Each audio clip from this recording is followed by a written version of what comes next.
ಎಲ್ಲರಿಗೂ ಶರಣು ಶರಣಾರ್ಥಿಗಳು.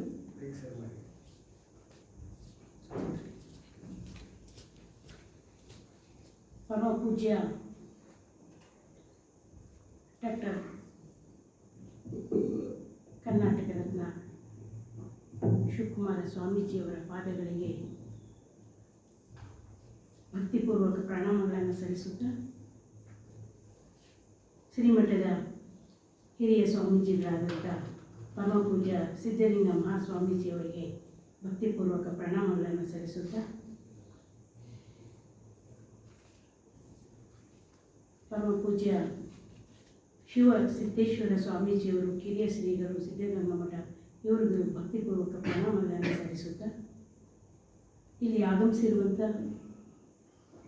ಶರಣ ಬಂಧುಗಳೇ, ಪೂಜ್ಯರುಗಳೇ, ವಿದ್ಯಾರ್ಥಿಗಳೇ ಹಾಗೂ ಶಿವತತ್ವ ಚಿಂತನೆಯಲ್ಲಿ ತಮ್ಮನ್ನು ತಾವು ತೊಡಗಿಸಿಕೊಂಡು ತಮ್ಮ ವಿದ್ವತ್ಪೂರ್ಣ ಕೆಲಸಗಳಿಂದಾಗಿ ಈಗಾಗಲೇ ಪ್ರಸಿದ್ಧರಾಗಿರುವಂಥ ನಮ್ಮ ಕೋರಂ ಬಸವರಾಜರವರೇ, ಹಾಗೆ ಸಿದ್ಧಲಿಂಗ ಸ್ವಾಮೀಜಿಯವರೇ, ಓಂಕಾರ ಸ್ವಾಮಿಗಳೇ,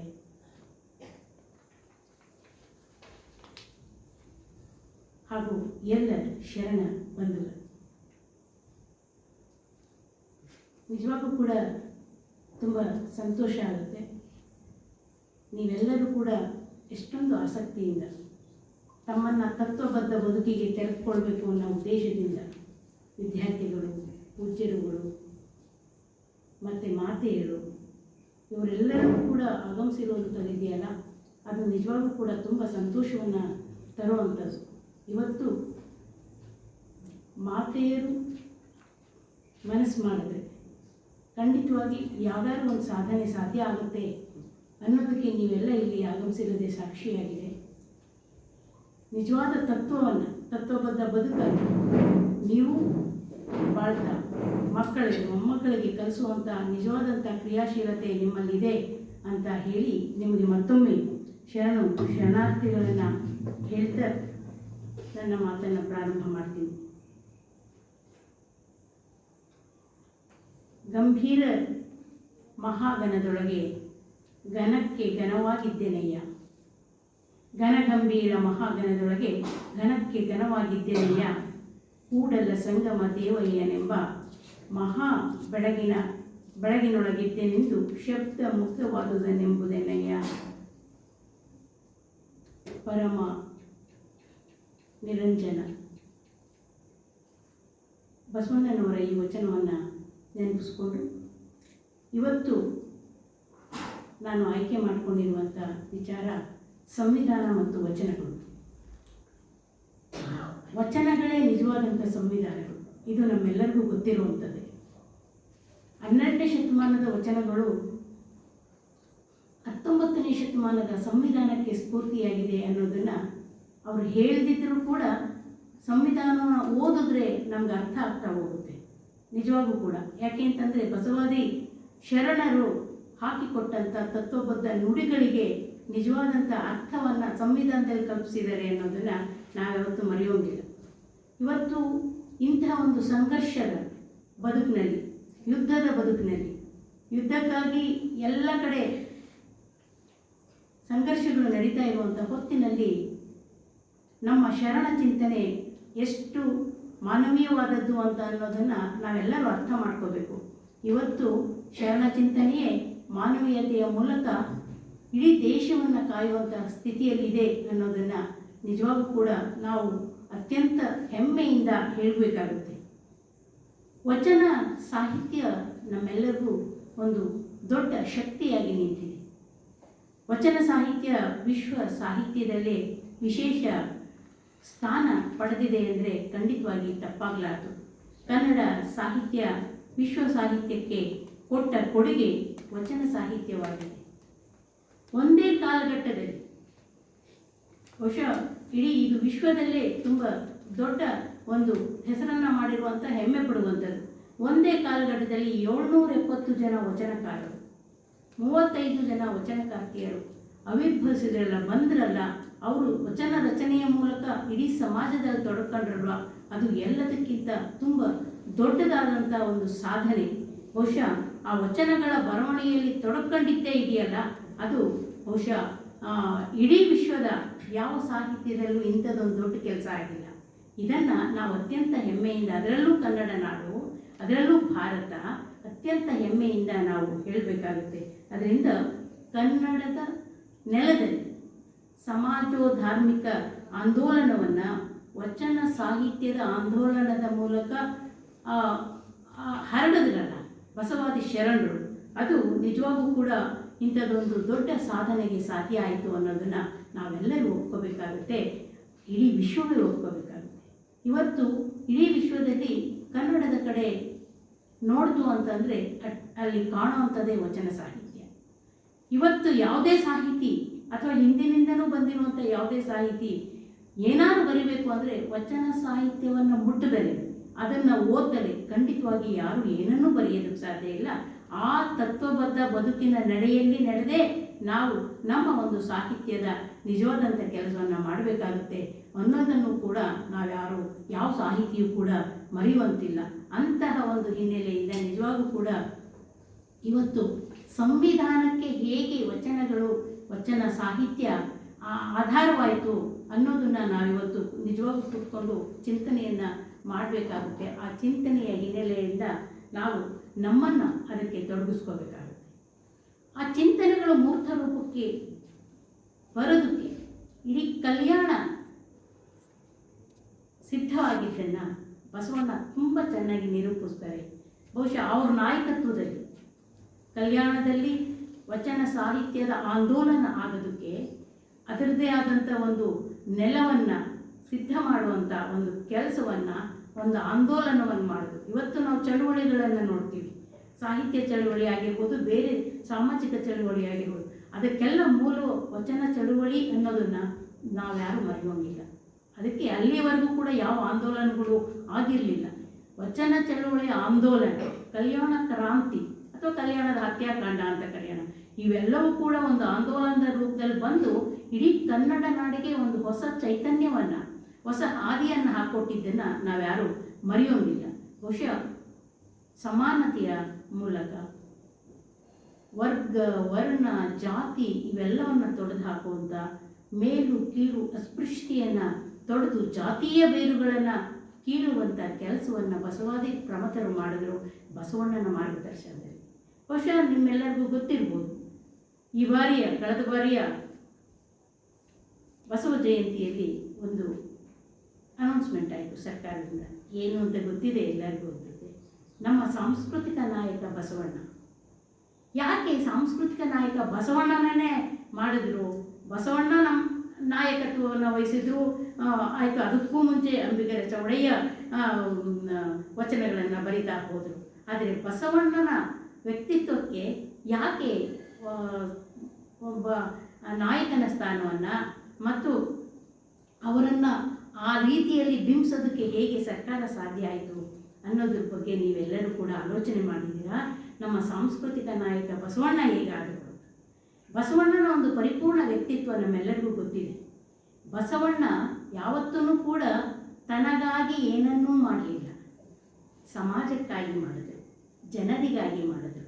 ಅಂಥ ಒಂದು ನಾಯಕತ್ವವನ್ನು ಅವರು ಮಾಡಿದ್ರು. ಅವರು ಕಲ್ಯಾಣದಲ್ಲಿ ಮಂತ್ರಿ ಆಗಿ ಕೂಡ, ಅರ್ಥಮಂತ್ರಿ ಆಗಿದ್ದು ಕೂಡ, ಮತ್ತು ರಾಜಸತ್ತೆಯ ಜೊತೆಯಲ್ಲಿ ತನ್ನ ಸಂಬಂಧವನ್ನು ಇಟ್ಕೊಂಡಿದ್ರು ಕೂಡ ಅವರು ಒಬ್ಬ ಪರಿಪೂರ್ಣ ವ್ಯಕ್ತಿಯಾಗಿದ್ದರು. ಮತ್ತು ಯಾವುದಕ್ಕೂ ಅಂಟಿದ್ರೂ ಕೂಡ ಅಂಟದಂಗೆ ಇರುವಂಥ ಒಂದು ಒಳ್ಳೆಯ ವ್ಯಕ್ತಿತ್ವ ಅವ್ರದ್ದಾಗಿತ್ತು. ಅಂಥ ತತ್ವಬದ್ಧ ವ್ಯಕ್ತಿತ್ವ ಆಗಿತ್ತು. ಅಂಥ ಪರಿಪೂರ್ಣತೆಯನ್ನು ಬಸವಣ್ಣ ಮಾತ್ರ ಪಡ್ಕೊಂಡಿದ್ದರಿಂದ ಇವತ್ತು ನಮ್ಮ ಸಾಂಸ್ಕೃತಿಕ ನಾಯಕರಾಗಿದ್ದಾರೆ. ಇಡೀ ನಾಡು ಅದನ್ನು ಗುರುತಿಸಿದೆ ಅನ್ನೋದು ನಿಮ್ಮೆಲ್ಲರಿಗೂ ಗೊತ್ತಿದೆ.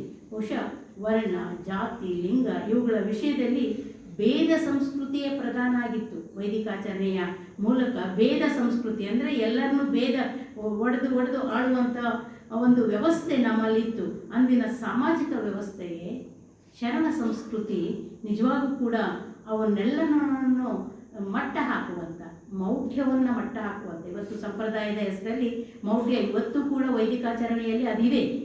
ಅಂಥ ಒಂದು ಮೌಢ್ಯವನ್ನು ಮಟ್ಟ ಹಾಕುವಂಥ ನಿಜವಾದಂಥ ಕೆಲಸವನ್ನು ಬಸವಣ್ಣ ಮಾಡಿದ್ರು. ಆ ಮೌಢ್ಯಕ್ಕೆ ಕೊಡಲಿ ಪೆಟ್ಟನ್ನು ಹಾಕುವಂಥ ಸಾಮಾಜಿಕ ಆಂದೋಲನ ಆಯಿತು. ಬಹುಶಃ ಇದು ಕನ್ನಡ ನಾಡಿನ ಭಾಷೆ, ಜನಜೀವನ ಮತ್ತು ಆಧ್ಯಾತ್ಮಿಕ ಔನ್ನತ್ಯವನ್ನು ಪಡೆದಂಥ ಅಪೂರ್ವ ಯುಗ ಇದಾಗಿದ್ದರಿಂದನೇ ಬಸವಣ್ಣ ನಮ್ಮೆಲ್ಲರ ನಾಯಕ ಆದರು. ಬಸವಣ್ಣನ ಮೂಲಕ ನಮ್ಮ ಇಡೀ ಶರಣ ಚಳುವಳಿ ಮುಂದುವರಿತಾ ಹೋಯಿತು. ಮತ್ತು ಬಸವಣ್ಣ ವ್ಯಕ್ತಿ ಕಲ್ಯಾಣಕ್ಕಾಗಿ ಎಂದೂ ಶ್ರಮಿಸಲಿಲ್ಲ, ಅವರು ಸಮಾಜದ ಕಲ್ಯಾಣಕ್ಕಾಗಿ ಶ್ರಮಿಸಿದ್ರು. ಬಹುಶಃ ಆ ಸಮಾಜದ ಕಲ್ಯಾಣಕ್ಕಾಗಿ ಶ್ರಮಿಸಿದ್ರಿಂದನೇ ಅವರು ವಚನಗಳನ್ನು ಬರೆಯೋದ್ರ ಮೂಲಕ ಅಭಿವ್ಯಕ್ತಿ ಸ್ವಾತಂತ್ರ್ಯಕ್ಕೆ ನಿಜವಾದಂಥ ಮಹತ್ವವನ್ನು ಕೊಟ್ಟರು. ಇವತ್ತು ಅಭಿವ್ಯಕ್ತಿ ಸ್ವಾತಂತ್ರ್ಯ ಅನ್ನೋದು ಸಂವಿಧಾನದಲ್ಲಿ ಮೊಟ್ಟ ಮೊದಲ ಒಂದು ಅಂಶ ಆಗಿದೆ. ನಮಗೆ ಅಭಿವ್ಯಕ್ತಿ ಸ್ವಾತಂತ್ರ್ಯ, ಮಾತನಾಡುವ ಸ್ವಾತಂತ್ರ್ಯ, ಬರೆಯುವ ಸ್ವಾತಂತ್ರ್ಯ, ಪರಸ್ಪರ ತಮ್ಮ ಒಂದು ಭಾವನೆಯನ್ನು ಹಂಚ್ಕೊಳ್ಳುವಂಥ ಪರಿಸ್ಥಿತಿ ಇಲ್ಲದಿದ್ದರೆ ನಾವೆಲ್ಲ ಮೂಕರಾಗಿರ್ತೀವಿ, ಅಥವಾ ಇನ್ಯಾರೋ ನಮ್ಮನ್ನು ಹೇಳಿ ಮಾತಾಡಿಸುವಂಥ ಒಂದು ಸ್ಥಿತಿಯಲ್ಲಿ ನಾವಿದ್ರು. ಇಂತಹ ಒಂದು ನಿಜವಾದಂಥ ಕೆಲಸವನ್ನು ಬಸವಾದಿ ಶರಣರು ಮಾಡಿದ್ರು. ಬಸವಣ್ಣ ಇದಕ್ಕೆ ನಾಯಕರಾಗಿ ನಿಂತು ಅಂದಿನ ಅನುಭವ ಮಂಟಪವನ್ನು ಕಟ್ಟಿದ್ರು. ನಿಮ್ಮೆಲ್ಲರಿಗೂ ಗೊತ್ತಿದೆ, ಅನುಭವ ಮಂಟಪದ ಮೊಟ್ಟ ಮೊದಲ ಅಧ್ಯಕ್ಷರು ಯಾರಾಗಿದ್ರು? ಅಲ್ಲಮ ಪ್ರಭು. ಬಸವಣ್ಣ ಯಾಕೆ ಆಗಲಿಲ್ಲ? ಬಸವಣ್ಣ ಆಗಲಿಲ್ಲ ಯಾಕೆ ಅಂತಂದರೆ, ಬಸವಣ್ಣ ಸಮಾಜವನ್ನು ರಕ್ಷಿಸುವಂಥ, ಸಮಾಜವನ್ನು ಬೆಳೆಸುವಂಥ ನಿಜವಾದಂಥ ಕ್ರಿಯಾಶೀಲತೆಯಲ್ಲಿ ಇದ್ದಿದ್ದರಿಂದ. ಗಾಂಧಿ ಥರ ನಾವು ಸ್ವಾತಂತ್ರ್ಯ ಬಂದಾಗ ಏನು ಅಂದ್ಕೊಂಡು, ಗಾಂಧೀಜಿ ನಮಗೆ ಲೀಡರ್ ಆಗ್ತಾರೆ, ಹೌದಾ ಅಂತ ಅಂತೀವಲ್ವ. ಆದರೆ ನೆಹರು ಆದರು ಪ್ರಧಾನಮಂತ್ರಿ.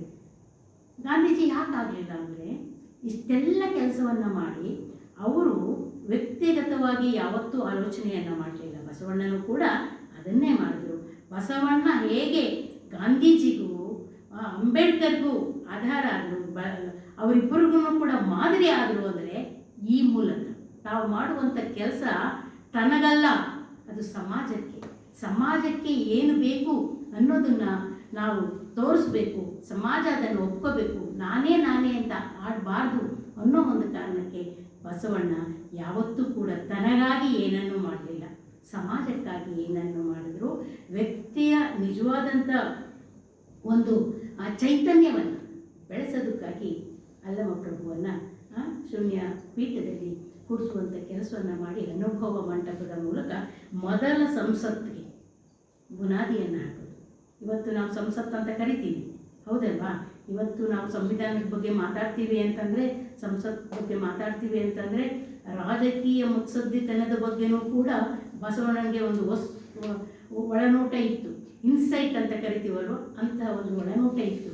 ಅದಕ್ಕಾಗೇ ಬಸವಣ್ಣ ಇವತ್ತು ಅಲ್ಲಮ ಪ್ರಭುವನ್ನು ಮಾಡಿದ್ರು, ಆನಂತರ ಸಿದ್ದರಾಮರಾದರು. ಹೀಗೆ ತಮ್ಮ ಬದುಕನ್ನು ಇಡೀ ಸಮಾಜಕ್ಕಾಗಿ ಮೀಸಲಿಟ್ಟರು. ಮತ್ತು ಆ ಅನುಭವ ಮಂಟಪ ನಿಜವಾಗೂ ಕೂಡ ಶರಣರ ಮಹಾವಿಶ್ವವಿದ್ಯಾನಿಲಯ ಆಯಿತು. ಅಲ್ಲಿ ವಿಚಾರಕ್ಕೆ, ಚರ್ಚೆಗೆ, ಸಂವಾದಕ್ಕೆ ಬರ್ತಲೇ ಇರುವಂಥ ಯಾವ ವಿಚಾರವೂ ಇರಲಿಲ್ಲ. ನಮಗನ್ಸುತ್ತೆ ಎಲ್ಲರೂ ಆಗ ಇದ್ದದ್ದಂಥ ಗುರುಕುಲಗಳಲ್ಲಿ ಎಲ್ಲ ವರ್ಗದ ಜನ ಇದ್ದರು, ಮಹಿಳೆಯರಿದ್ದರು, ಪುರುಷರಿದ್ದರು. ಕಾಯಕವನ್ನೇ ಕೇಂದ್ರಿತ ಮಾಡಿಕೊಂಡಿರುವಂಥ ಅಕ್ಷರಸ್ಥ ಅಲ್ಲದವರು ಕೂಡ ಇದ್ದರು. ಮಾತಿನ ಮೂಲಕನೇ ತಮ್ಮ ಚರ್ಚೆಯನ್ನು, ತಮ್ಮ ವಚನವನ್ನು ಕಟ್ಟುವಂಥ ಶಕ್ತಿ ಇರುವಂಥ ಕಾಳವಿ ಅಂತ, ಸತ್ಯಕ್ಕನಂತ, ಕಸಗುಡಿಸುವ ಕಾಯಕ ಸತ್ಯಕ್ಕ, ಇಂಥವರೆಲ್ಲ ಇದ್ದರು. ಅವ್ರು ಎಲ್ಲಿ ಓದಿದ್ರು, ಎಲ್ಲಿ ವಚನ ಬರೆದ್ರು? ನಮ್ಗನ್ನಿಸುತ್ತೆ ಅಲ್ವಾ? ನಿಜವಾಗೂ ಕೂಡ ಇವತ್ತೇನು ನಾವು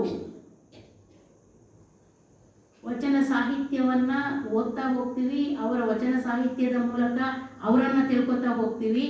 ಅವರೆಲ್ಲರೂ ಕೂಡ ಓದಿದ್ದು ಯಾವುದ್ರ ಮೂಲಕ ಅಂತಂದರೆ, ಅನುಭವ ಮಂಟಪದ ಏನು ಇತ್ತಲ್ವ ಅನುಭವ ಮಂಟಪದಲ್ಲಿ ಕಲಿಕೆಗೂ ಅವಕಾಶ ಇತ್ತು. ಮಹಾಮನೆ ದಾಸೋಹ ಮತ್ತು ಕಾಯಕ ನಮ್ಮ ಏನು ಶರಣ ಕಲ್ಯಾಣದ ಕ್ರಾಂತಿಯಲ್ಲಿ ತುಂಬ ಮುಖ್ಯವಾದಂಥ ಒಂದು ಹೆಸರನ್ನು ಮಾಡಿದಂಥವು.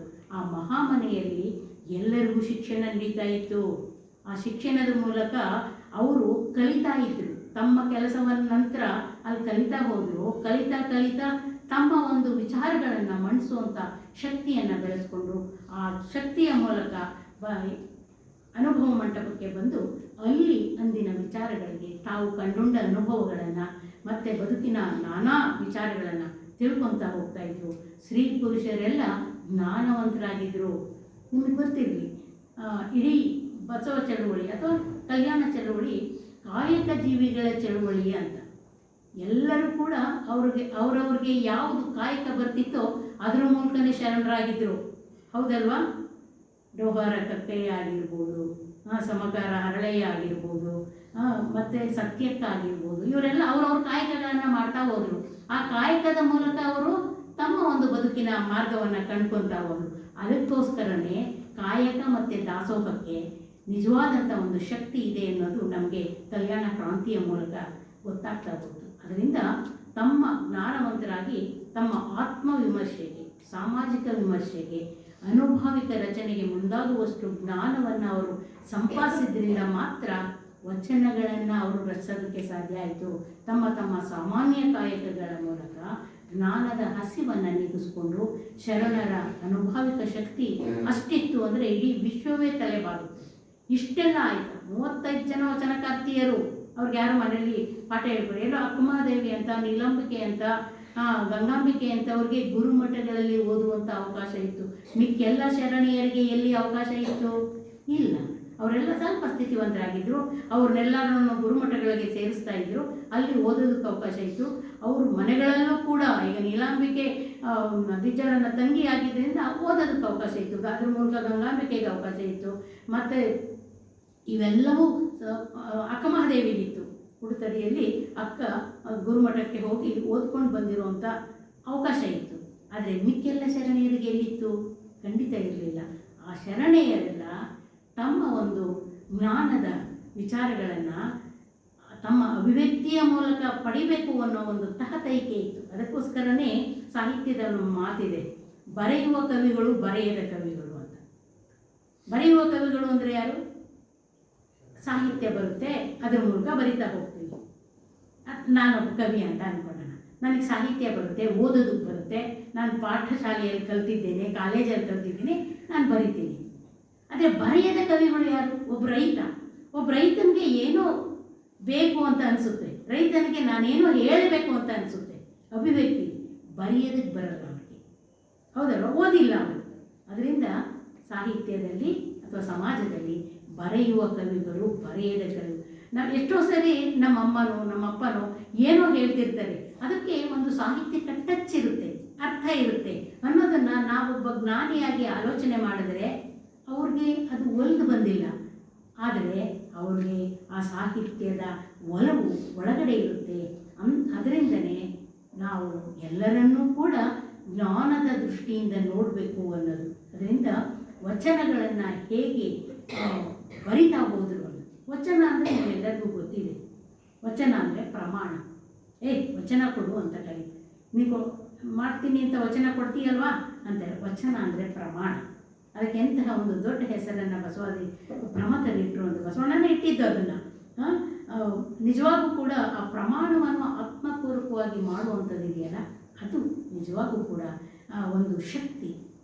ಆ ಒಂದು 12ನೇ ಶತಮಾನದ ಪ್ರಮಾಣ ವಚನವಾಗಿ, ವಚನ ಪ್ರಾಕಾರವಾಗಿ ಸಾಹಿತ್ಯದಲ್ಲಿ ಒಂದು ದೊಡ್ಡ ಹೆಸರನ್ನು ಮಾಡ್ತು. ಬಹುಶಃ 12ನೇ ಶತಮಾನದಲ್ಲಿ ಶರಣರು ಕೈಗೊಂಡ ಸಮಾಜೋಧಾರ್ಮಿಕ ವಿಕಾಸ ಚಳುವಳಿಯ ಆನುಷಂಗಿಕ ಫಲವೇ ವಚನ ಸಾಹಿತ್ಯ. ಬಹುಶಃ ಚನ್ನಬಸವಣ್ಣ ಒಂದು ಕಡೆ ಹೇಳ್ತಾರೆ, ವಚನಕಾರರು ಮತ್ಸ್ಯರ ಮನದ ಮೈಲಿಗೆಯ ಕಳೆಯಲೆಂದು ಮಾತೆಂಬ ವಚನಗಳ ಜ್ಯೋತಿಯನ್ನು ಬೆಳಗಿಟ್ಟರು ಅಂತ. ಚನ್ನಬಸವಣ್ಣ ಗೊತ್ತಿದೆ ಅಲ್ಲ ನಿಮಗೆಲ್ಲರಿಗೂ. ಆ ಚನ್ನಬಸವಣ್ಣ ಹೇಳಿರುವಂಥದ್ದು, ವಚನಕಾರರು ಮತ್ಸ್ಯರು ಅಂದರೆ ನಾವೆಲ್ಲ, ಮತ್ಸ್ಯರ ಮನದ ಮೈಲಿಗೆಯ ಕಳೆಯಲೆಂದು ಮಾತೆಂಬ ವಚನಗಳ ಜ್ಯೋತಿಯನ್ನು ಬೆಳಗಿಟ್ಟರು. ಬಹುಶಃ ವಚನಗಳು ಮಾತು ಅಂದರೆ ಪ್ರಮಾಣ. ಅಂತಹ ಒಂದು ಪ್ರಮಾಣವನ್ನು ಕನ್ನಡದಲ್ಲಿ ಬರೆದಂಥ ಸಂದರ್ಭದಲ್ಲಿ ಸಂಸ್ಕೃತ ಪೂರ್ಣ ಇಡೀ ಸಮಾಜವನ್ನು ಆಳ್ತಾ ಇತ್ತು. ಸಂಸ್ಕೃತ ವೈದಿಕರ ಹಿಡಿತದಲ್ಲಿತ್ತು. ಈಗ ಇದಿರುವಂತೆ ಮಠಮಾನ್ಯಗಳು ಈಗ ಎಲ್ಲರಿಗೂ ಸಂಸ್ಕೃತ ಸಿಗುವಂತೆ ಮಾಡಿದೆ. ಉದಾಹರಣೆಯನ್ನು ನಮ್ಮ ಸಿದ್ಧಗಂಗಾ ಮಠವೇ. ಆದರೆ ಆಗ ಬರೀ ವೈದಿಕರ ಕೈಯಲ್ಲಿ ಯಾರೂ ಕೂಡ ಅದನ್ನು ಕಲಿಯುವಂತಿರಲಿಲ್ಲ. ಅದರಲ್ಲೂ ಕೂಡ ಮೇಲು ಕೀಳಿನ ಒಂದು ತಾರತಮ್ಯದಲ್ಲಿ ಬಹುಶಃ ಬೇರೆ ಯಾರೂ ಕಲಿಯೋದಕ್ಕೆ ಸಾಧ್ಯ ಇರಲಿಲ್ಲ. ಅಂಥ ಸಂದರ್ಭದಲ್ಲಿ ಕನ್ನಡದ ಭಾಷೆಯಲ್ಲಿ, ಕನ್ನಡದಲ್ಲಿ ನಿಜವಾಗೂ ಕೂಡ ವಚನಗಳನ್ನು ರಚಿಸಂಥ ನಿಜವಾದಂಥ ಕೆಲಸ ಶಿವಸೇನರಲ್ಲಿ ವಚನಕಾರರಲ್ಲಿ ಆಯ್ತಲ್ಲ, ಅದು ನಿಜವಾದಂಥ ಒಂದು ದೊಡ್ಡ ಆಂದೋಲನವೇ. ಅಂದರೆ ಕನ್ನಡದಲ್ಲಿ ವಚನಗಳನ್ನು ರಚಿಸಿದ್ರಿಂದ ಜನಸಾಮಾನ್ಯರಿಗೆ ಎಲ್ಲರಿಗೂ ತಲುಪಿಬಿಡ್ತದು. ಯಾರೂ ಸಂಸ್ಕೃತ ಓದ್ತಿರ್ಲಿಲ್ವಲ್ಲ, ಇಲ್ವಲ್ಲ, ಓದೋದಕ್ಕೆ ಅವಕಾಶವೂ ಇರ್ತಿರ್ಲಿಲ್ವ. ಅದರಿಂದ ಕನ್ನಡದಲ್ಲಿ ಬರೆದಿರುವಂಥ ವಚನಗಳನ್ನು ಬಸವಾದಿ ಶರಣರು ಬರೆದಿದ್ದರಿಂದ ಎಲ್ಲರಿಗೂ ತಲುಪಿತು. ಕನ್ನಡವನ್ನು ಧರ್ಮ ಭಾಷೆ ಮಾಡಿದಂಥ ನಿಜವಾದಂಥ ಒಂದು ಸಾಧನೆ ಯಾವುದು ಅಂದರೆ ವಚನಗಳು. ಅದು ಧರ್ಮ ಭಾಷೆ ಮಾಡಿತು. ಇವತ್ತು ನಾವು ವಚನಗಳನ್ನು ಯಾಕೆ ಹೇಳ್ತೀವಿ ಅಂತಂದರೆ, ವಚನಗಳು ಧಾರ್ಮಿಕವಾಗಿ ನಮ್ಮನ್ನು ಒಂದು ಮಹತ್ತಿಗೆ ಕರ್ಕೊಂಡು ಹೋಗುವಂಥ ಶಕ್ತಿ ಇದೆ. ಅದರಿಂದಲೇ ಧರ್ಮ ಭಾಷೆ ಮಾಡಿದಂಥ ಕನ್ನಡವನ್ನು ಧರ್ಮ ಭಾಷೆ ಮಾಡಿದಂಥ ವಚನಗಳಿಗೆ, ವಚನಕಾರರಿಗೆ ನಿಜವಾದಂಥ ಒಂದು ಮಹತ್ವವಾದ ಸ್ಥಾನ ಇದೆ. ಅದರಿಂದನೇ ನಾವು ಬಸವಣ್ಣನವರನ್ನ ಕನ್ನಡ ಸಂಸ್ಕೃತಿಯ ಯುಗ ಪುರುಷ, ಕನ್ನಡ ಭಾಷಾ ಧರ್ಮ ಸಂಸ್ಥಾಪನಾಚಾರ್ಯ ಅಂತ ಕರೆದಿದ್ದೀವಿ. ಹೌದಲ್ವಾ? ಕನ್ನಡ ಭಾಷಾ ಧರ್ಮ ಸಂಸ್ಥಾಪನಾಚಾರ್ಯ, ಕನ್ನಡ ಭಾಷೆಯಲ್ಲಿ ಧರ್ಮವನ್ನು ತಂದಂಥವರು ಬಸವಣ್ಣನವರು. ಅದಕ್ಕೆ ಬಸವಣ್ಣ ಹೇಳ್ತಾರೆ, ಅಲ್ಲಿ ವ್ಯಕ್ತಿ ಶುದ್ಧತೆಯ ಜೊತೆಗೆ ಸಮಾಜ ಶುದ್ಧತೆಯು 12ನೇ ಶತಮಾನದ ಮುಖ್ಯ ಆಶಯ ಆಗಿದೆ. ಬಹುಶಃ ಇವೆಲ್ಲವೂ ಕೂಡ ವಚನ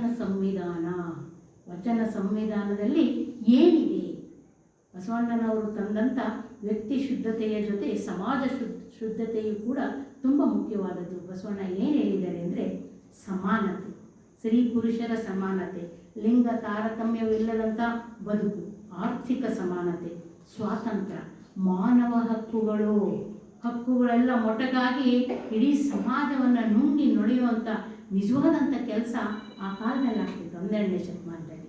ಹೌದಲ್ವಾ? 12ನೇ ಶತಮಾನದಲ್ಲಿ ಸಂಸತ್ ಬಂತು, ಅನುಭವ ಮಂಟಪ ಬಂತು. ಆ ಮೂಲಕ 19ನೇ ಶತಮಾನದ ಸಂವಿಧಾನಕ್ಕೆ ಪ್ರೇರಣೆಯಾಯಿತು. ಹೌದಲ್ವಾ? ಅದು ಕನ್ನಡ ನಾಡಿನಲ್ಲೇ ಹುಟ್ಟಿದ್ರೂ ಕೂಡ ಹರಡಿರುತ್ತೆ, ಒಂದಕ್ಕೊಂದು ಹರಡ್ತಾ ಇರುತ್ತೆ. ಮೊಳಗೆ ಮಹಾದೇವಿ ಮತ್ತು ಮಾರಯ್ಯ ಕಾಶ್ಮೀರದಿಂದ ಇಲ್ಲಿಗೆ ಬಂದರು ಅಂದರೆ ಹೆಂಗೋಯ್ತು ಸುದ್ದಿ ಅವ್ರಿಗೆ?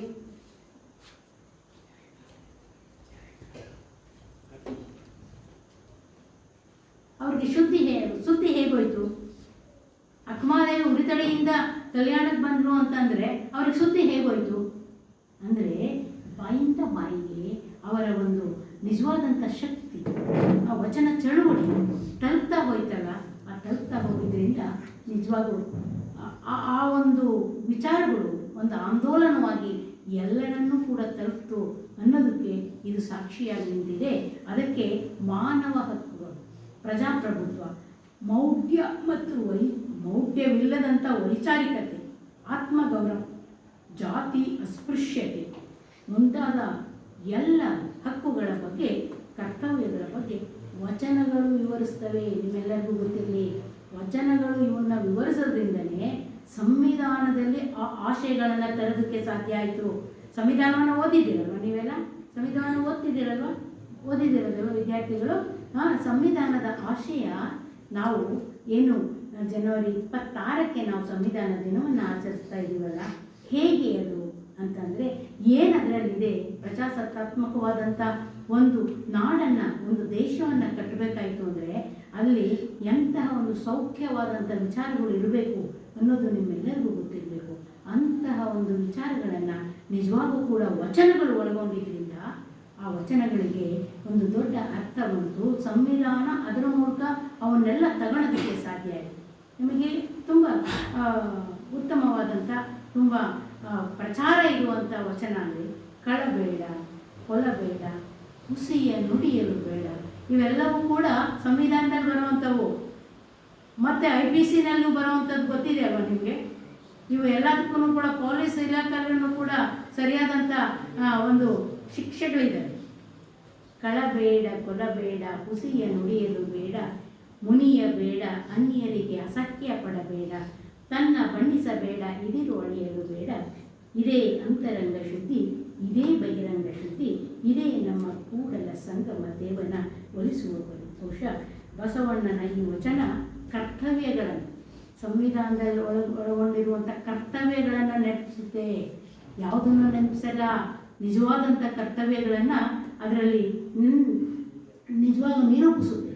ಅಂತಹ ನಿರೂಪುವಂಥ ನಿಜವಾದಂಥ ಕೆಲಸವನ್ನು ಬಸವಣ್ಣವರು ತಮ್ಮ ವಚನಗಳ ಮೂಲಕ, ಎಲ್ಲ ಶರಣರ ವಚನಗಳ ಮೂಲಕ ಮಾಡ್ತಾ ಹೋದರು.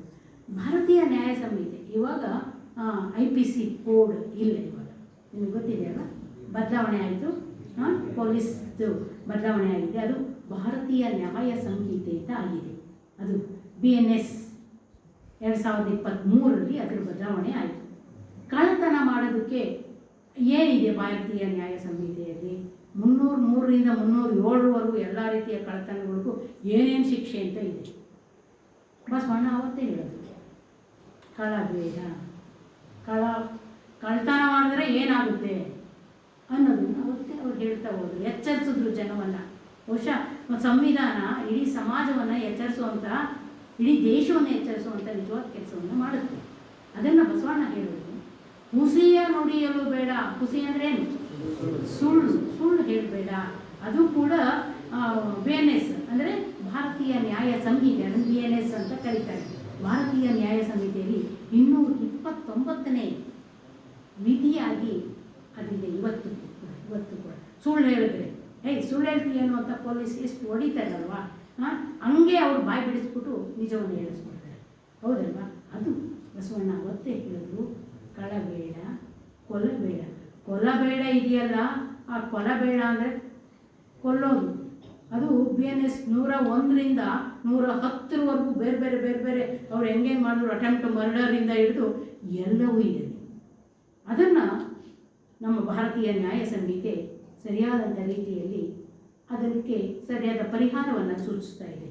ಮುನಿಯಬೇಡ, ಅನ್ಯರಿಗೆ ಅಸಹ್ಯ ಪಡಬೇಡ, ತನ್ನ ಬಣ್ಣಿಸಬೇಡ. ಕೆಲವಕ್ಕೆ ಒಂದರೊಳಗೆ ಸೇರಿಸ್ಬಿಟ್ಟಿದ್ದಾರೆ. ಈಗ ಭಾರತೀಯ ನ್ಯಾಯ ಸಂಹಿತೆಯಲ್ಲಿ ಈಗ ಮುನಿಯಬೇಡಗೆ ಸಿಟ್ಟು ಮಾಡ್ಕೋಬೇಡ ತಕ್ಷಣವೇ ಅದಕ್ಕೆ ಇನ್ಯಾವುದೋ ಒಂದು ಕಾಲಂ ಅಡಿಯಲ್ಲಿ ಅದನ್ನು ಸೇರಿಸಿದ್ದಾರೆ. ಮತ್ತು ಅಸಹ್ಯ ಪಡಬೇಡ ಅನ್ನೋದಕ್ಕೆ ಭಾರತೀಯ ಸಂವಿಧಾನದಲ್ಲಿ, ಮತ್ತು ತನ್ನ ಬಣ್ಣಿಸಬೇಡ, ಇವೆಲ್ಲದಕ್ಕೂ ಕೂಡ ಭಾರತೀಯ ನ್ಯಾಯ ಸಂಹಿತೆ 17ರಲ್ಲಿ ಇವನ್ನೆಲ್ಲ ವಿವರಿಸಿದ್ದಾರೆ. ಭಾರತೀಯ ನ್ಯಾಯ ಸಂಹಿತೆ 17. ಬಹುಶಃ ನಿಮ್ಮ ಮನೆಯಲ್ಲಿ ಯಾರು ಪೊಲೀಸ್ ಕೆಲಸದಲ್ಲಿದ್ದರೆ ಅದನ್ನು ನೀವು ತಿಳ್ಕೊಬೋದು ಅದಕ್ಕೆ ಸಂಬಂಧಪಟ್ಟಾಗೆ. ಮತ್ತು ನಿಮಗೆ ಗೊತ್ತಿದೆ ಅಸ್ಪೃಶ್ಯತೆ. ಇವತ್ತು ಅಸ್ಪೃಶ್ಯತೆ ಅನ್ನೋದು ಎಂತಹ ಒಂದು ನಿಜವಾದಂಥ ಕೆಟ್ಟ ಕೆಲಸ ಅನ್ನೋದನ್ನು ನಿಮಗೆ ಗೊತ್ತಿದೆ ಅಲ್ವಾ? ಇವತ್ತು ಕೂಡ ನಾವು ಅದಕ್ಕೆ ಸಂಬಂಧಪಟ್ಟಂಗೆ ಯೋಚನೆ ಮಾಡ್ತೀವಿ. ಅಸ್ಪೃಶ್ಯತೆಯಿಂದ ಮೂಲಕ ಇಡೀ ಸಮಾಜ ಎಂತಹ ಒಂದು ಸ್ಥಿತಿಯಲ್ಲಿದೆ, ಇತ್ತು, ಈಗೂ ಇದೆ. ಬಹುಶಃ ಎಷ್ಟೋ ಜನ ಅದಕ್ಕೆ ಸಂಬಂಧಪಟ್ಟಂತೆ ಇವತ್ತು ನರಳ್ತಾರೆ. ಅವರಿಗೆ ಅವಕಾಶ ಇಲ್ಲದಿದ್ರೂ ಕೂಡ, ತಪ್ಪೇ ಮಾಡ್ತಿಲ್ದಿದ್ರೂ ಕೂಡ ಅದನ್ನು ದುರುಪಯೋಗ ಮಾಡ್ಕೊಳ್ಳೋವಂಥ ಒಂದು ವ್ಯವಸ್ಥೆ ಇದೆ, ಹೌದಲ್ವಾ? ನಿಮ್ಮೆಲ್ಲರಿಗೂ ಗೊತ್ತಿದೆ. ದುರುಪಯೋಗ ಕೂಡ ಆಗ್ತಾ ಇದೆ, ಮತ್ತು ಅದನ್ನು ತಪ್ಪಾಗಿ ಕೂಡ ಗ್ರಹಿಸುವಂಥ ಒಂದು ಕೆಲಸವೂ ಕೂಡ ಆಗ್ತಿದೆ. ಅದರಿಂದ ಬಸವಣ್ಣ ಒಂದು ಕಡೆ ಹೇಳ್ತಾರೆ, ನೆಲವೊಂದೇ ಹೊಲಗೇರಿ ಶಿವಾಲಯಕ್ಕೆ ಹೋಗ್ಬೇಕಾದ್ರೆ ನೆಲ ಮತ್ತು ಹೊಲಗೇರಿ ಎರಡು ಒಂದೇ. ಆ ನೆಲದಲ್ಲೇ ಹೋಗಬೇಕು ತಾನೆ, ಅದು ಬೇರೆ ಇದೆ, ಇದು ಬೇರೆ ಇದೆ ಅಂತ ಇಲ್ವಲ್ಲ. ಜಲ ಒಂದೇ ಶೌಚಾಚಮನಕ್ಕೆ, ನೀರೊಂದೇ. ನಾವು ಪೂಜೆ ಮಾಡೋದಕ್ಕೂ ಅದೇ, ನಾವು ಸ್ವಚ್ಛ ಮಾಡ್ಕೊಳ್ಳೋದಕ್ಕೂ ಅದೇ. ಕುಲ ಒಂದೇ ತನ್ನ ಅರಿದವಂಗೆ, ಫಲ ಒಂದೇ ಷಡ್ದರ್ಶನ ಮುಕ್ತಿಗೆ, ನಿಲುವೊಂದೇ ಕೂಡಲ ಸಂಗಮ ದೇವ ನಿಮ್ಮ ನರಿದವಂಗೆ. ನಿಮ್ಗೆ ಅರ್ಥ ಆಯಿತು ಅನ್ಸುತ್ತೆ. ನೆಲ ಒಂದೇ ಹೊಲಗೇರಿ ಶಿವಾಲಯಕ್ಕೆ, ಜಲ ಒಂದೇ ಶೌಚಾಚಮನಕ್ಕೆ, ಕುಲ ಒಂದೇ ತನ್ನ ತಾನರಿದವಂಗೆ, ಫಲ ಒಂದೇ ಷಡ್ದರ್ಶನ ಮುಕ್ತಿಗೆ, ನಿಲುವೊಂದೇ ಕೂಡಲ ಸಂಗಮ ದೇವ ನಿಮ್ಮ ನರಿದವಂಗೆ. ಅಸ್ಪೃಶ್ಯತೆಯ ಬಗ್ಗೆ ನಾವು ಮಾತಾಡ್ತೀವಿ. ಅಸ್ಪೃಶ್ಯರನ್ನು ಹೇಗೆ ನೋಡ್ತೀವಿ, ಮೇಲು ಕೀಳು ಅನ್ನೋದು ಹೇಗೆ ನಮ್ಮ ಸಮಾಜವನ್ನು ಇವತ್ತು ಕೂಡ ನುಣಿತಾ ಇದೆ. ಇಂತಹ ಮೇಲು ಕೀಳುಗಳನ್ನು ನಾವು ಯಾವಾಗಲೂ ಆಚರಣೆಗೆ ತರಬಾರ್ದು ಅನ್ನೋದಕ್ಕೆ ಈ ನೆಲವೊಂದೇ ಹೊರಗೇರಿ ಇದೆಯಲ್ಲ, ಇದಕ್ಕಿಂತ ಸಂವಿಧಾನಬದ್ಧವಾದಂಥ ವಚನ ಇನ್ನೊಂದಿಲ್ಲ. ನಾನು ಓದಿದಂಗೆ ಇದಕ್ಕಿಂತ ಸಂವಿಧಾನಬದ್ಧವಾದಂಥ ವಚನ ಯಾವುದೂ ಇಲ್ಲ. ವಚನಗಳು ನಿಜವಾದಂಥ ಸಂವಿಧಾನ ಮತ್ತು ಸಂಸತ್ನಲ್ಲಿ ಮಂಡಿಸುವಂಥ ವಿಚಾರಗಳು ಆಗಿರೋದ್ರಿಂದನೇ ಈ ವಿಚಾರಗಳು ನೇರವಾಗಿ ಮತ್ತು ಅತ್ಯಂತ ಧೈರ್ಯವಾಗಿ ಸಮಾನತೆಯ ಪ್ರಣಾಳಿಕೆಯನ್ನು ಬಸವಣ್ಣ ಪ್ರತಿಪಾದಿಸಿದ್ದಾರೆ. ಇವತ್ತು ಸಮಾನತೆ ನಮ್ಮೆಲ್ಲರಿಗೂ ಬೇಕು, ನಾವೆಲ್ಲರೂ ಒಂದೇ ಅನ್ನೋದನ್ನು ನಾವು ಬಾಯಲ್ಲಷ್ಟೇ ಹೇಳಬಾರ್ದು. ಇವತ್ತು ಹೊಲಗೇರಿಗೆ ಹೋಗಿ ನಮ್ಮ ಒಂದು ಕೆಲಸ ಕಾರ್ಯಗಳನ್ನು ಅವರನ್ನು ಕೂಡ ತುಂಬ ಆತ್ಮೀಯವಾಗಿ ನೋಡುವಂಥ ಕೆಲಸ ಆಗ್ತಾ ಹೋಗಬೇಕು. ಇವಾಗಲೂ ಕೂಡ ನಮ್ಮ ಹಳ್ಳಿಗಳಲ್ಲಾಗಿರ್ಬೋದು, ನಗರಗಳಲ್ಲಾಗಿರ್ಬೋದು ಕೇರಿಗಳು ಇಲ್ಲವೇ ಇಲ್ಲ, ಹೊಲಗೇರಿಗಳು ಇಲ್ಲ ಅಂತ ಹೇಳೋಂಗೆ ಇಲ್ಲ, ಇದ್ದಾವೆ, ಇವಾಗಲೂ ಕೂಡ ಇದ್ದಾವೆ. ಆದರೆ ಅದನ್ನು ಬಸವಣ್ಣ ಈ ವಚನದ ಮೂಲಕ ಎಷ್ಟು ನೇರವಾಗಿ ಅತ್ಯಂತ ಧೈರ್ಯವಾಗಿ ಸಮಾನತೆಯ ಪ್ರಣಾಳಿಕೆಯನ್ನು ಮಂಡಿಸಿದ್ದಾರೆ. ಪವಿತ್ರ ಅಪವಿತ್ರಗಳ ನಡುವಿನ ಭಿನ್ನತೆಯನ್ನು ಅರ್ಥಹೀನ ಅನ್ನೋದ್ರ ಮೂಲಕ ಹೇಳಿ ಜಲವೊಂದೇ ಶೌಚಾಚಮನಕ್ಕೆ ಅನ್ನೋ ಸಂದೇಶವನ್ನು ಸಾರಿದ್ದಾರೆ. ಬಹುಶಃ ಸಮಾನತೆ ಇದೆಯಲ್ಲ, ಸಮಾನತೆ ಅನ್ನೋದು ಸ್ತ್ರೀ ಪುರುಷ ಜಾತಿಗಳ ಮಧ್ಯದಲ್ಲಿ ಕಂದಕ ಇಲ್ಲದಂತೆ ನಾವೆಲ್ಲರೂ ಬದುಕಬೇಕಾಗಿರೋದು. ನಾವೆಲ್ಲರೂ ಮನುಷ್ಯ ಧರ್ಮದಲ್ಲಿದ್ದೀವಿ. ಶರಣ ಧರ್ಮ ಅಂದರೆ ಅದು ಮನುಷ್ಯ ಧರ್ಮ, ಬಸವ ಧರ್ಮ ಅಂತ ಅಂದರೆ ಅದು ಮನುಷ್ಯ ಜನ್ಮವೇ, ಮನುಷ್ಯ ನಿಜವಾದಂಥ ಧರ್ಮವಾಗಿದೆ. ಅಂತಹ ಧರ್ಮದಲ್ಲಿ ನಾವೆಲ್ಲ ಬದುಕ್ತಾ ಇದ್ದೀವಿ ಅಂದರೆ ನಮಗೆ ಮೇಲು ಕೀಳು ಜಾತೀಯತೆ ಯಾವುದೂ ಇಲ್ಲ. ಇಂತಹ ಜಾತೀಯತೆಯನ್ನು ನಾವಿನ್ನೂ ಆಚರಿಸ್ತಾ ಇದ್ದೀವಿ ಅಂತಂದರೆ ನಮಗೆ ನಿಜವಾಗೂ ನೋವಾಗಬೇಕು. ನಾವು ನಿಜವಾಗೂ ವಿಚಾರವಂತರಾಗಬೇಕು. ತತ್ವಬದ್ಧ ನಡೆಯನ್ನು ಬದುಕಿನಲ್ಲಿ ಅಳವಡಿಸ್ಕೊಂಡಿದ್ದೀವಿ ಅಂದರೆ ನಾವು ಮೌಢ್ಯದಲ್ಲಿ ಇಲ್ಲ ಅಂತಂದರೆ ಖಂಡಿತವಾಗಿ ನಾವು ಅದನ್ನು ಆಚರಿಸಿದ್ರೆ ನಮಗೆ ಅದೊಂದು ಪಾಪ ಪ್ರಜ್ಞೆ ಕಾಡುತ್ತೆ. ಅದಕ್ಕೆ ಅಂತರಂಗ ಬಹಿರಂಗ ಶುದ್ಧಿ ಇಲ್ಲದಿದ್ದರೆ ನಾವೇನನ್ನು ಮಾಡೋದಕ್ಕೆ ಸಾಧ್ಯ ಇಲ್ಲ. ಮನುಷ್ಯರನ್ನು ಮೇಲು ಕೀಳು ತೆಳ್ಳರಿಯಿಂದ, ಇವತ್ತು ಮೇಲು ಕೀಳು ಯಾರೋ ನಮ್ಮ ಮನೆಗೆ ಬರ್ತಾರೆ, ಈ ಕಾಲಕ್ಕೂ ಕೂಡ ಎಷ್ಟೋ ಮನೆಗಳಲ್ಲಿದ್ದಾವೆ, ಈ ಕಾಲಕ್ಕೂ ಅವ್ರನ್ನ ಆಚೆಯಲ್ಲೇ ನಿಲ್ಲಿಸಿ ಮಾತಾಡಿಸುವಂಥ ಒಂದು ಕಾಲಘಟ್ಟ ನಮ್ಮ ಮುಂದೆ ಬಂದು ಹೋಗುತ್ತೆ, ಹಾಗೆ ಹೋಗುತ್ತೆ. ಯಾಕೆ ಇಂಥದ್ದಾಗಿದೆ? ಎಷ್ಟು ಶತಮಾನಗಳಾಗಿದ್ದೇವೆ, ಇಷ್ಟು ಶತಮಾನಗಳಲ್ಲೂ ಕೂಡ ನಾವು ಇಂಥ ಕೆಟ್ಟತನವನ್ನು ಮಟ್ಟ ಹಾಕೋದಕ್ಕೆ ಖಂಡಿತ ಸಾಧ್ಯ ಆಗಿಲ್ವಲ್ಲ. ಬಹುಶಃ ಇವಕ್ಕೆಲ್ಲ ಸಂವಿಧಾನ ಉತ್ತರ ಕೊಟ್ಟಿದೆ. ಸಂವಿಧಾನದ ಮೂಲಕ ಇಂಥ ವಿಚಾರಗಳನ್ನು ಬಸವಣ್ಣ ಪ್ರತಿಪಾದಿಸಿರುವಂಥ ವಿಚಾರಗಳನ್ನು ಸಂವಿಧಾನದ ಮೂಲಕ ನಾವೆಲ್ಲ ನೋಡ್ತಾ ಹೋಗ್ತೀವಿ. ಅದಕ್ಕೆ ಇವು ನೀಚ ಶ್ರೇಷ್ಠ, ಮೇಲು ಕೀಳು, ಅಸಮಾನತೆ ಇವೆಲ್ಲದರಿಂದ ತನ್ನ ನೈಜತೆಯನ್ನು ಪ್ರತಿಪಾದಿಸುವಂಥ ಬಸವಣ್ಣನ ವಚನಗಳು ಇವತ್ತು ನಮಗೆ ಪ್ರಮಾಣಗಳಾಗಿ ನಿಲ್ತವೆ. ಪ್ರಮಾಣ ಹೌದಲ್ವಾ? ನಮ್ಮ ಬದುಕಿನ ಪ್ರಮಾಣಗಳನ್ನು ನಾವು ನೋಡ್ತಾ ಹೋಗ್ಬೋದು. ಬಹುಶಃ ವಚನ ಸಂವಿಧಾನದ ಮೂಲಕ ನಾವು ಇದಕ್ಕೆಲ್ಲ ಉತ್ತರವನ್ನು ಕಂಡ್ಕೋಬೋದು. ನೀವೆಲ್ಲ ವಿದ್ಯಾರ್ಥಿಗಳಿದ್ದೀರಾ, ಮತ್ತು ಇನ್ನೂ ಕೂಡ ಸಾಧನೆಯನ್ನು ಮಾಡುವಂಥ ಪೂಜ್ಯರುಗಳಿದ್ದಾರೆ. ಆ ಸಾಧನೆಯನ್ನು ಮಾಡ್ತಾ ನಾವು ಸಮಾಜಕ್ಕೆ ಏನನ್ನು ಹೇಳ್ಬೋದು, ಸಮಾಜಕ್ಕೆ ಎಂಥ ಸಂದೇಶವನ್ನು ಕೊಡ್ಬೋದು ಅನ್ನೋದನ್ನು ವಚನ ಸಾಹಿತ್ಯವನ್ನು ಓದೋದ್ರ ಮೂಲಕ ಖಂಡಿತವಾಗಿ ಕೊಡೋದಕ್ಕೆ ಸಾಧ್ಯ ಇದೆ. ಬಹುಶಃ ಲಿಂಗಾಯತ ಧರ್ಮದ ಧರ್ಮಗ್ರಂಥಗಳೇ ವಚನ ಸಾಹಿತ್ಯ. ನನ್ನ ದೃಷ್ಟಿಯಲ್ಲಿ ಲಿಂಗಾಯತ ಧರ್ಮದ ಧರ್ಮಗ್ರಂಥಗಳು ವಚನ ಸಾಹಿತ್ಯವೇ ಆಗಿದೆ. ವಚನ ಸಾಹಿತ್ಯವನ್ನು ಬಿಟ್ಟು ನಾವು ಬೇರೆ ಏನನ್ನೂ ಕೂಡ ಮಾಡೋದಕ್ಕೆ ಸಾಧ್ಯ ಇಲ್ಲ.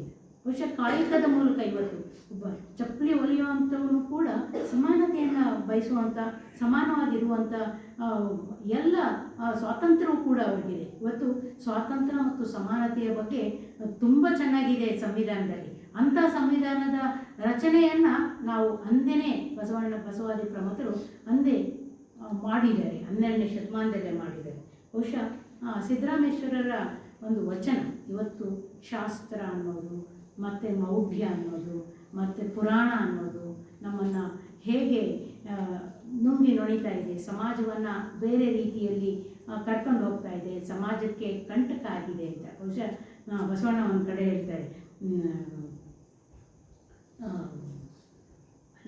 ನಮ್ಮನ್ನು ನಾವು ಗುರುತಿಸ್ಕೋಬೇಕು ಅಂತಂದರೆ, ನಮ್ಮನ್ನು ನಾವು ನೋಡ್ಕೋಬೇಕು, ನಮ್ಮನ್ನು ನಾವು ಗುರುತಿಸ್ಕೋಬೇಕು ಅಂತಂದರೆ ನಾವು ಅಚ್ಚ ಮನುಷ್ಯರಾಗಿರಬೇಕು, ನಮ್ಮ ಹೃದಯ ಸ್ವಚ್ಛವಾಗಿರಬೇಕು ಅಂತ. ಅದೇ ಸಿದ್ದರಾಮೇಶ್ವರರು ಶಾಸ್ತ್ರಗಳ ಬಗ್ಗೆ ತುಂಬ ಚೆನ್ನಾಗಿ ಹೇಳಿದ್ದಾರೆ. ಶಾಸ್ತ್ರವೆಂಬುದು ಮನ್ಮಥ ಶಸ್ತ್ರವಯ್ಯ. ಶಾಸ್ತ್ರ ಅನ್ನೋದೇನು? ನಾವು ಯಾವ ಶಾಸ್ತ್ರವನ್ನು ಓದ್ತಾ ಇದ್ದೀವಿ, ಶಾಸ್ತ್ರ ಅಯ್ಯೋ ಇದು ಹಿಂಗೆ ಮಾಡಬೇಕು ಅನ್ನೋ ಶಾಸ್ತ್ರ ಇದೆ ಅಂದರೆ ಅದು ಮನ್ಮಥ ಶಸ್ತ್ರ. ವೇದಾಂತವೆಂಬುದು ಮೂಲ ಮನೋವ್ಯಾಧಿಯಯ್ಯ. ವೇದಾಂತ ಅಯ್ಯೋ ಆ ವೇದಾಂತ ಹೀಗೆ ಹೇಳುತ್ತೆ ಹಾಗೆ ಹೇಳುತ್ತೆ ಅಂತ ವೈದಿಕಾಚರಣೆಯ ಮೂಲಕ ನಾವು ಏನನ್ನು ಗ್ರಹಿಸಿದ್ದೀವಲ್ಲ ಇಲ್ಲಿವರೆಗೂ ಅದು ಮೂಲ ಮನೋವ್ಯಾಧಿಯಯ್ಯ. ಪುರಾಣವೆಂಬುದು ಮರ್ಕಟಾಟವಯ್ಯ. ಬಹುಶಃ ಪುರಾಣದ ಬಗ್ಗೆ ನಮಗೆಲ್ಲರಿಗೂ ತುಂಬ ಆಸಕ್ತಿ ಇದ್ದರೆ ಯಾವುದು ಸರಿ ಯಾವುದು ತಪ್ಪು ಅಂತ ತೀರ್ಮಾನ ಮಾಡಿ ಅದನ್ನು ಅಳವಡಿಸ್ಕೊಳೋದು ಜೀವನದಲ್ಲಿ ಅದು ನಮಗೆ ಗೊತ್ತಿರಬೇಕು. ಇಲ್ಲದಿದ್ದರೆ ಅದು ಮರ್ಕಟ ಆಟ. ಮರ್ಕಟ ಅಂದರೆ ಯಾವುದು? ಕೋತಿ ಆಟದಂಗೆ, ಕೋತಿ ಆಟದಂಗೆ ಆ ಕಡೆ ಈ ಕಡೆ ಆಳುವಂಥ, ನಮ್ಮ ಮನಸ್ಸನ್ನು ಹಾಳು ಮಾಡುವಂಥ ನಿಜವಾದಂಥ ಕೆಟ್ಟತನ ಅದರಲ್ಲಿ ತುಂಬಿರುತ್ತೆ.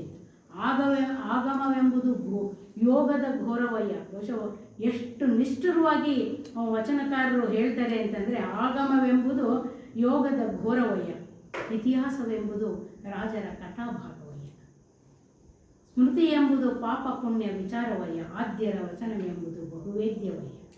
ವಚನದ ಶಕ್ತಿಯನ್ನು, ವಚನದ ಪವಿತ್ರತೆಯನ್ನು, ವಚನ ಎಷ್ಟು ಸಮರ್ಥವಾದದ್ದು ಅನ್ನೋದನ್ನು ಸಿದ್ದರಾಮಯ್ಯ ಹೇಳಿ ನಮ್ಮ ಕಪಿಲ ಸಿದ್ಧ ಮಲ್ಲಿಕಾರ್ಜುನನ್ನು ತಿಳಿಯಲಿಕ್ಕೆ ಇದು ನಿಜವಾದ ಮಾರ್ಗ ಆಗಿದೆ ಅನ್ನೋದನ್ನು ಹೇಳ್ತಾರೆ. ಬಹುಶಃ ಇಂಥದನ್ನೇ ಸಂವಿಧಾನದಲ್ಲಿ ಅಳವಡಿಸಿರುವಂಥದ್ದು. ಸಂವಿಧಾನದಲ್ಲಿ ಏನನ್ನು ಅಳವಡಿಸಿದ್ದಾರೆ?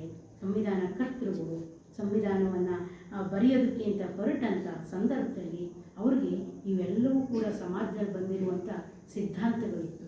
ಆ ಸಿದ್ಧಾಂತಗಳನ್ನು ತಗೊಂಡು ಅಂತಹ ಒಂದು ಸಂದೇಶಗಳ ಮೂಲಕ ಅದನ್ನು ಕಟ್ಟೋದಕ್ಕೆ ಸಾಧ್ಯ ಆಯಿತು. ಅದಕ್ಕೆ ಜಾತಿ ಕುಲ ಧರ್ಮ ಅರ್ಥವಿಲ್ಲದಂತೆ ಸಮಾಜವನ್ನು ನುಂಗಿ ನಡೆದಿರುವಂಥ ಸಂದರ್ಭದಲ್ಲಿ ವಚನ ಸಂವಿಧಾನ ಎಲ್ಲವನ್ನು ನಿರಾಕರಿಸಿ, ವಚನ ಸಂವಿಧಾನ ಅಂದರೆ ವಚನಗಳು, ವಚನ ಸಂವಿಧಾನ ಎಲ್ಲವನ್ನು ನಿರಾಕರಿಸೋದ್ರ ಮೂಲಕ ಜಾತಿ ಇಲ್ಲದಂತೆ, ಮತ್ತು ಮೇಲು ಕೀಳು ಇಲ್ಲದಂತೆ, ಮತ್ತು ಜನರನ್ನು ಕಟ್ಟ ಕಡೆಯಲ್ಲಿ ನಿಲ್ಲಿಸಿ ಅವಮಾನಿಸ್ತಿರಲ್ಲ, ಕಟ್ಟಕಡೆಯ ಮನುಷ್ಯ ನೀನು ಅಂತ ಹೇಳಿ ಅವಮಾನಿಸುವಂಥದ್ದು ಇದೆಯಲ್ಲ ಅದನ್ನು, ಮತ್ತು ಅಂಥವರು ದೇವರಿಗಿಂತ ಹೇಗೆ ಶ್ರೇಷ್ಠರಾಗ್ತಿದ್ದಾರೆ ಅನ್ನೋದನ್ನು ಬಸವಣ್ಣ ನಿಜವಾಗೂ ಹೇಳ್ತಾರೆ.